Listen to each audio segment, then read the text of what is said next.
लोधी समाज से ताल्लुकात रखने वाले कल्याण सिंह जी जब सूबे के 2 बार मुख्यमंत्री रहे तो समाज के हक अधिकार आरक्षण पर नहीं बोलने का विचार किए, तो एक राज्यसभा सांसद कैसे बोल सकती है? जो समाज के हक अधिकार आरक्षण को आरएसएस मुख्यालय में गिरवी रखकर पद पाई हो। साथियों, ये सच्चाई जानकर समाज उनसे उम्मीद नहीं कर रहा है, क्योंकि समाज जान चुका है कि हर कोई नेताजी नहीं हो बन सकता।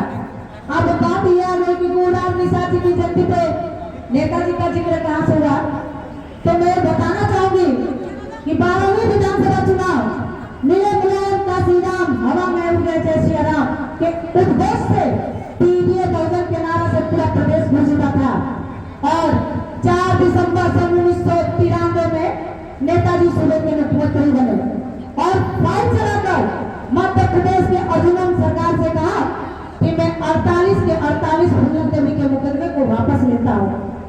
तो फुल्लन को रिहा करो। सन 1994 में वीरांगना फुल्लन देवी को रिहा कर दिया।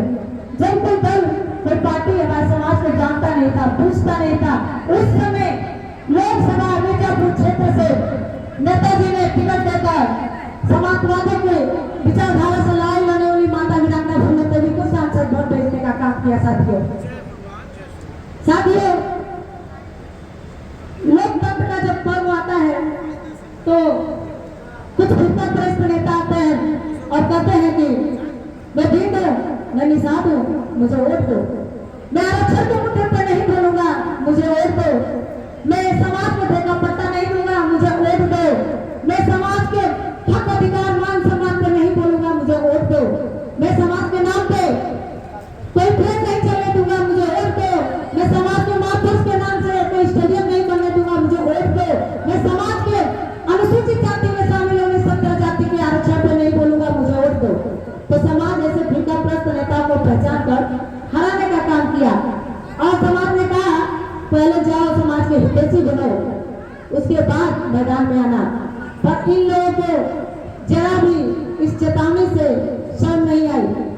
कोई सरकार में कैबिनेट मंत्री बन के मलाई खा रहा है, तो कोई राज्यसभा जाके सांसद बन के मेथी पराठा खाया है और ये लोग खाने में इतने मशगूल हो गए कि समाज के हक अधिकार आरक्षण को भूल गए हैं, क्योंकि उसे आरएसएस के जो मुख्यालय है नागपुर में गिरवी रखती है। तो समाज में इनसे कोई अपेक्षा नहीं करता है, समाज में इनको गुंगा मान चुका है। साथियों, ये बात मैं इसलिए कह रही हूँ कि वर्तमान सरकार में 17 जाति का आरक्षण अव्यवहारिक और असंवैधानिक लगता है। तो कोई देश प्रदेश में सरकार में समाज का नेता क्यों नहीं पूछता है कि है मेरे पिछड़ा विरोधी सरकार?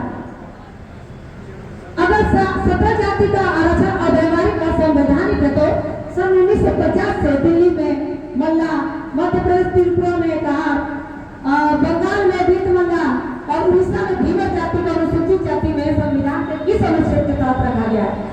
लेकिन ये कोई पूछेगा नहीं, क्योंकि हमारे समाज के युवाओं को पता नहीं है और जिन्हें पता है वो आरएसएस मुख्यालय की गुलामी कर रहे हैं। हमारे तो वंश को पता है जो गुलाम निसार जी की जयंती पर समाज को बता के जगाने का काम कर रहे हैं। साथियों,